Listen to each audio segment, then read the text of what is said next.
mbote ba maman, mbote ba papa. Bokolanda très bientôt émission na ngai tolinga na biso na kati ya RD Congo Info. Tokolobela bolingo. Tokolobela bolingo na kati na biso bato. Mbote ba mama, mbote ba papa, na susu na émission nanga mususu ya na RD Congo Info.fr. Bino moko boyebi na lisu na émission mususu ndenge ka tosololaka tolinga na biso émission na lelo ya ba papa na obeta c'était pona ba papa pona infidélité ya ba papa balobi balingi biso me bolingo na bango to se poser ba question vraiment so balingi biso po kovana mobali malamu romona kaka miso libanda miso ya bango etondaka te. Donc tokosolola lisolo yango tolanda nanu publicité. Merci.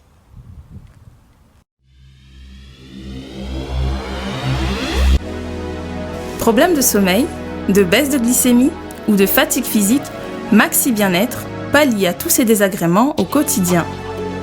Issu d'un mélange de plantes asiatiques aux vertus reconnues, Maxi Bien-être stimule le système immunitaire et renforce le corps en général en rétablissant le niveau d'énergie, en améliorant le sommeil, en stabilisant la tension et la glycémie, en soulageant l'hémorroïde et la constipation sévère, en renforçant les efforts mentaux et en participant à la bonne forme physique. Anti-rhumatisme, il restaure également le système érectile de l'homme et de la femme. Maxi Bien-être, l'harmonie du corps et du couple.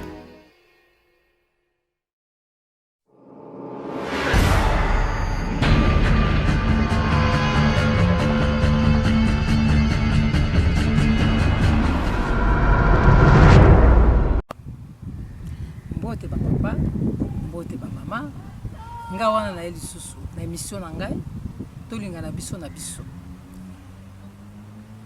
Ndenge bomesani kolanda ngai na ba émission na ngai ya toli ya biso ya ba mama na ya ba papa. Lelo na yeli bino toli ya ba papa. Ba papa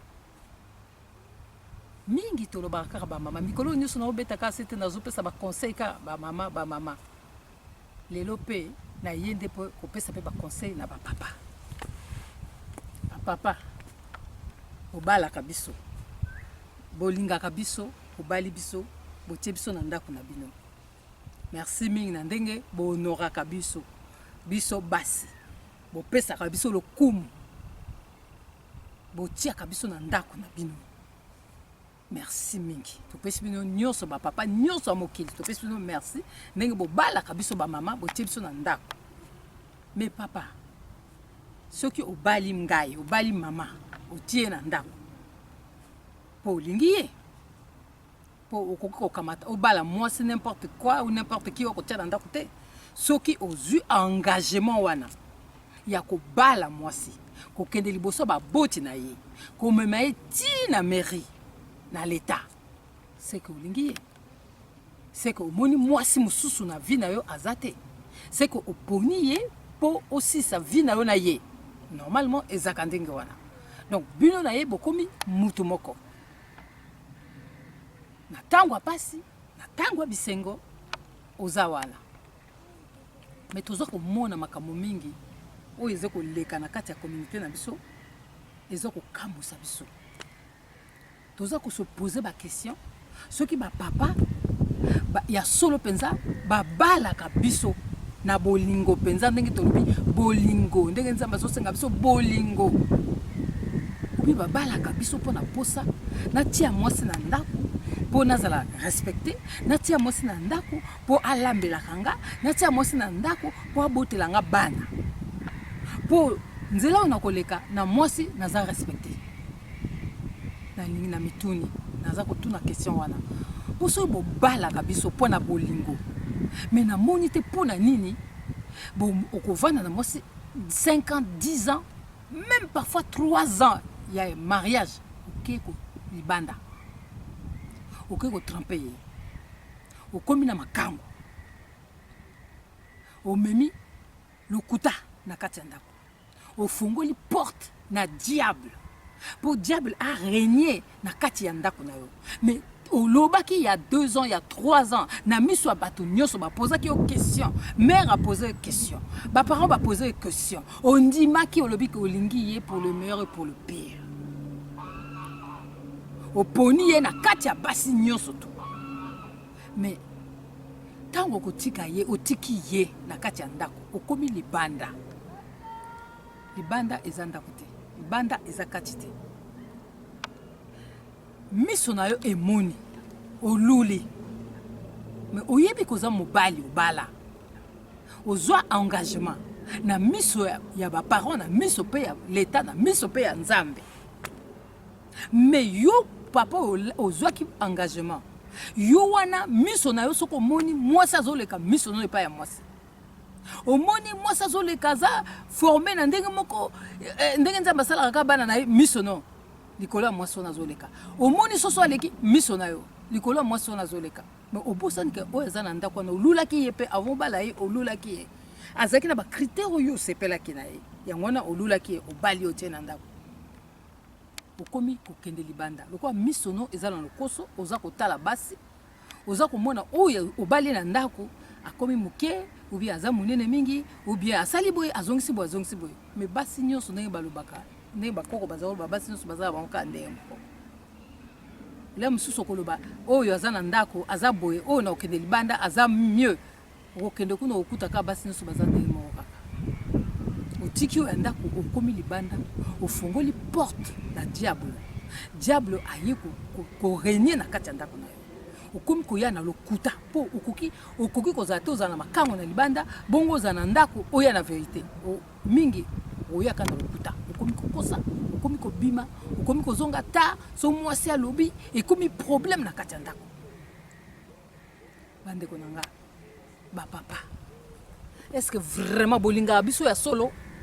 Pour ceux qui olobi olingi mwasi penza na motema moko mwasi musu na mokila zate kaka o wana yo olingi oyo bali wana soki ya solo ba bolinga biso na bolingo penza ya solo bokendeke libanda koluka nini bokendeke libanda bopesaka accès na diable pourquoi aya ko détruire ndako na bino aya ko tia désordre aya ko kabola atia kanda na kati ya ndako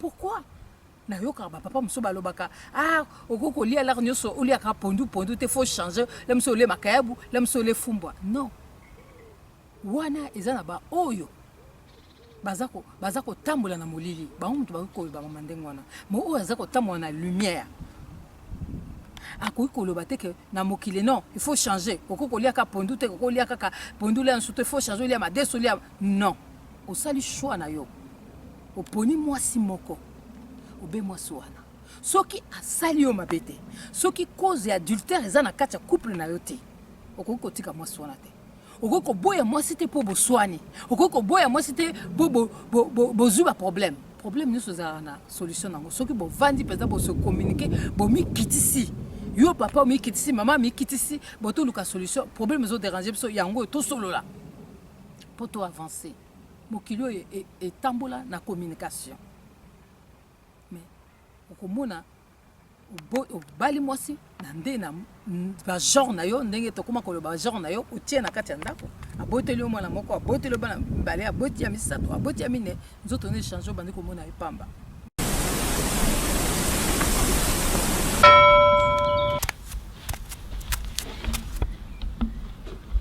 te soba mobali oyo azo donki azo bate rideau eza polele nazo mona ye bolole mobali oyo vraiment banda bimaki banda tongo kima ozo dongeni ozo kende wapi pesa na mbo il fallait le rôter il faut te faire faut te faire on s'est mis le colo membre aussi membre supérieur on connaît le colo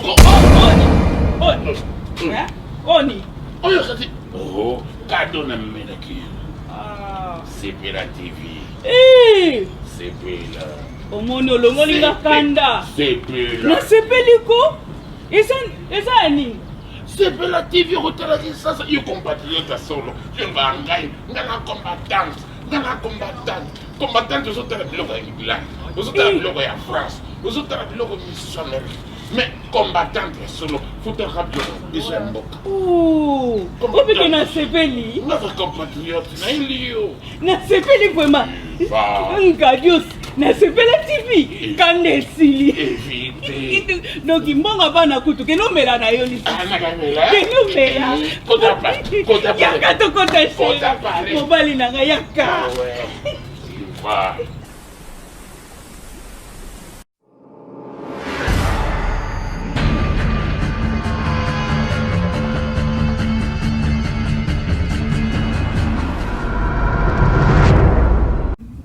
komona libanda ekomi kitoko comme komona osala su ndenge osalaki ntango bokutana na ye papa wana eza malamu te wana ezali malamu te bandeko na nga fidélité na kati ya libala eza eloko moko munene fidélité na kati ya libala eza eloko bénédiction moko munene po nzambe na biso soki azalaki fidèle te tolinga tozala ndenge toza lelo te donc faut fidélité ezala na kati na ndako bakosa yo te ndeko na ngai libanda eza elengi te elengi nango eza ya ngonga moko na ta nango oyo ya libanda oyo okondo koluka libanda kuna akolinga yo te parce que oza soki ndenge ni oza ndenge ni soki ndenge ni soki kitoko soki osalaka nini soki osalaka nini aolingo parce que ayebi intérêt moko eza na kati po ayebi koza no ya kobala akokende no nulle part donc soki moyen ya kolia ya kozwa akoya pona yo olingi me ya koya na intérêt parce que ayebi que yo oza no ya kobala komeme nulle part bon soko est-ce que eza solution est-ce que eza solution bandeko na nga mobali est-ce que eza solution ya solo penza oponi mwasi donc na mituna kale musu na lobaka biso bato tobalaka pona nécessité tobalaka penza pona bolingo penza ya 100% te parce que so bolingo ezali ya 100% mwasi musu na mokili aza te kaka oyo olingi wana obali otie na ndako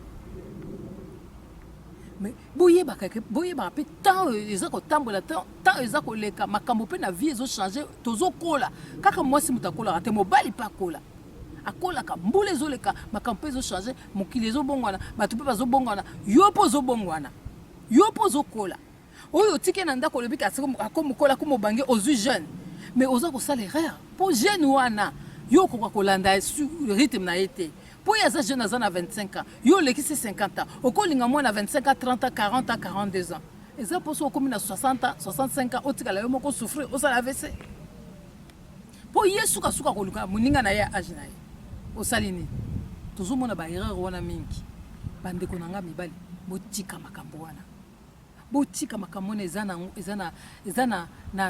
na bénéfice te eza na bénéfice te eza kodétruire bamabala mingi komi détruire badivorce mingi esalama mpona lokoso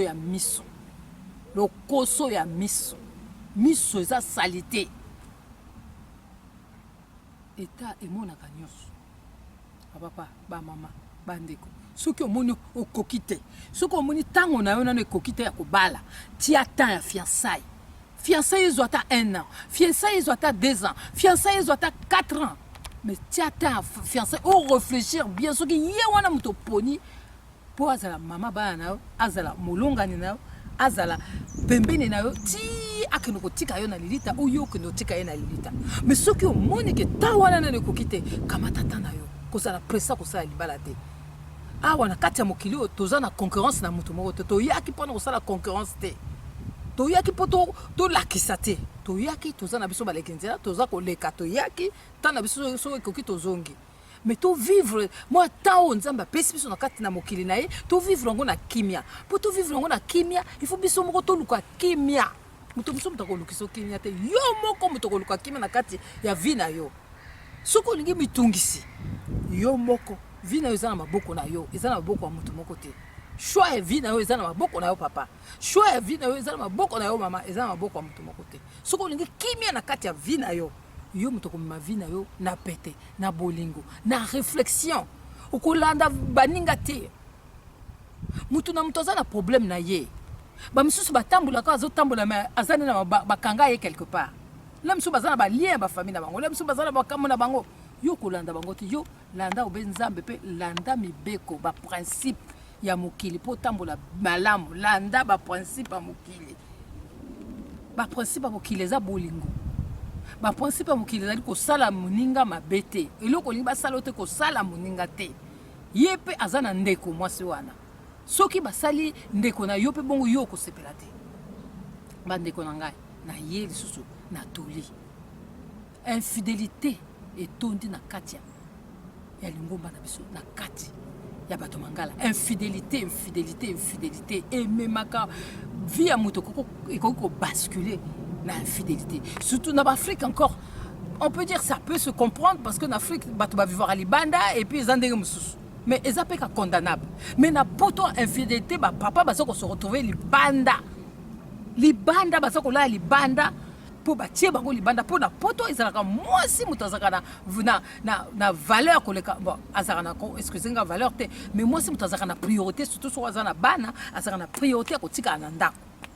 Mobali mutu babimisaka ye mwasi atikalaka na cause d'infidélité mobali abimaka mwasi mutu atikalaka na ndako. Mibali mingi bakoma kovanda na bandako bakoma koluwe mo ba chambre ya mike pona nini pona infidélité pona nini pona kuzanga koyeba pona nini pona lokoso ya miso pona nini pona lokoso soke leki okotuta mutu na mieux oko regretter bana siko bako vie ko beba yo siko oyebisu ndenge na osala te okomi ko bela okomi ko lela okomi faute na yo moko na bali mwasi nanga mwasi mususu azate na moni mwasi kitoko aza kitoko na kotala kutute. Je me rappelle frère moko azawole bananga mama ni oyebi ke ndinga nazala kabwe ngai pona luka nanga problème te natala kananga mwasi te soki na moni mwasi akoleka natala kananga te o na tourner miso bona natala kananga te po kotala wana mutebenda kamindondo na kotala liboso nanga nazokende na otala liboso nanga so mutayi ko tutanga awana otala lobi monsieur o tutinga asenge excuse mais ezake mwasi siko basi bakoma ko lata na modèle moko ba yako ko benda bibali ya bato donc ngai natala kananga papa na ibsanga natala kananga basiti donc ngai so na mona nalinga nanga kotala te c'est pas que nalingi te parce que nazana ba engagement nanga nalingi te natala po miso za salité ça tant na ko mona ye le musu motema nanga ko beta e ko tinanga na sala ba bêtise donc natala kananga basiti ata moi sanga zande na otala nanga te comme ça au moins nazana nanga tranquille na idée nanga na mutu nanga na yebi ke nazana moi nanga vraiment bandeko na yeli susu na masolo wana pona koloba na bino ba papa lelo na beti c'était na papa ba papa bo respecter basi na bino bo respecter ba mama na kati ya ndako mama za précieux mama za importante na kati ya ndako libanda eza elengi te libanda eza na elengi moko ya seconde ya muke yo mtozo kantiza malamu meza malamu te memela elongolaka bato kimia ekolongolo kimia okolala pongia malamu te okozala stressé ti oya kobela pamba donc yangwana masolo nazaki nango lelo na yeli bino yangwana boza na kimia boluka kimia na bato nyonso boluka bolingo na kati na libota na bino na kati ya entourage na kati ya famille bosololaka communication za mingi mwasi na mbali fu basololaka mwasi na mbali fu basololaka so lisolo ezali te na kati ya ndako esimbaka te il faut kosolola koyeba koluka soki problème ezali bosolo na pete boluki solution orgueil eza na ntina moko te papa toyebi koza mobali omata okita toyebi koza mobali otonda orgueil donc oza mobali otikala mpe ka mobali nga mama naza mwasi nakotika mpe mwasi naza na devoir na nga mais orgueil mpe pani oyeleka pe te pose voilà donc yango nazalaki na koloba na bino lelo nzambe apambola bino merci mingi ndenge bolandaka ngai na RD Congo info.fr merci mingi ndenge bolandaka ngai na ndenge tuka nasepelaka mingi botikala malamu na esengo nyonso nzambe apambola bino bye à la prochaine.